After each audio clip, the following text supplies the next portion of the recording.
July 21, 2025 അന്താരാഷ്ട്ര ചാന്ദ്ര ദിനത്തിൻ്റെ പ്രമേയം one moon, one vision, one future.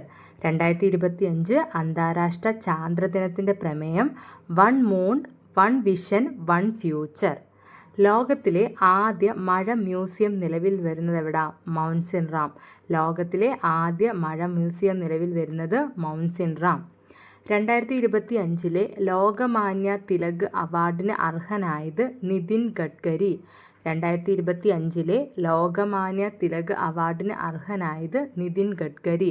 ലോകത്തിലെ ആദ്യ മഴ മ്യൂസിയം നിലവിൽ വരുന്നത് മൗണ്ട് സിൻറാം. 2025 ലോകമാന്യ തിലക് അവാർഡിന് അർഹനായത് നിതിൻ ഗഡ്കരി. ജന്തുജാലങ്ങളുടെ മുഴുവൻ പട്ടിക തയ്യാറാക്കുന്ന ആദ്യ രാജ്യമായി മാറിയത് ഇന്ത്യയാണ്. ജന്തുജാലങ്ങളുടെ മുഴുവൻ പട്ടിക തയ്യാറാക്കുന്ന ആദ്യ രാജ്യമായിട്ട് മാറിയത് ഇന്ത്യ. ഇന്ത്യയിലെ ആദ്യ ഡിജിറ്റൽ നാടോടി ഗ്രാമം സിക്കിമിലെ യാക്ടനാണ്. ഇന്ത്യയിലെ ആദ്യ ഡിജിറ്റൽ നാടോടി ഗ്രാമം ഏതാ? സിക്കിമിലെ യാക്ടൻ. ജന്തുജാലങ്ങളുടെ മുഴുവൻ പട്ടിക തയ്യാറാക്കുന്ന ആദ്യ രാജ്യമായിട്ട് മാറിയത് ഇന്ത്യ. ഇന്ത്യയിലെ ആദ്യ ഡിജിറ്റൽ നാടോടി ഗ്രാമം സിക്കിമിലെ യാക്ടൻ. പഹൽഗാം ഭീകരരെ പിടിക്കാൻ നടത്തിയ സംയുക്ത സൈനിക നീക്കം ഓപ്പറേഷൻ മഹാദേവ്. പഹൽഗാം ഭീകരരെ പിടിക്കാൻ നടത്തിയ സംയുക്ത സൈനിക നീക്കം ഓപ്പറേഷൻ മഹാദേവ്. 39ാമത് നാഷണൽ ഗെയിംസിന് വേദി മേഘാലയ. 39ാമത് നാഷണൽ ഗെയിംസിന് വേദി മേഘാലയ.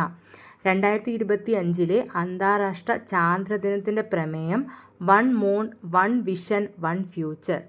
ലോകത്തിലെ ആദ്യ മഴ മ്യൂസിയം നിലവിൽ വരുന്നത് മൗണ്ട് സിൻറാം. 2025 ലോകമാന്യ തിലക് അവാർഡിന് അർഹനായത് നിതിൻ ഗഡ്കരി.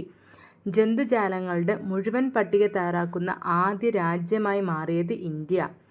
ഇന്ത്യയിലെ ആദ്യ ഡിജിറ്റൽ നാടോടി ഗ്രാമം സിക്കിമിലെ യാക്ടൻ. പഹൽഗാം ഭീകരരെ പിടിക്കാൻ നടത്തിയ സംയുക്ത സൈനിക നീക്കം ഓപ്പറേഷൻ മഹാദേവ്. 39ാമത് നാഷണൽ ഗെയിംസിന് വേദി മേഘാലയ.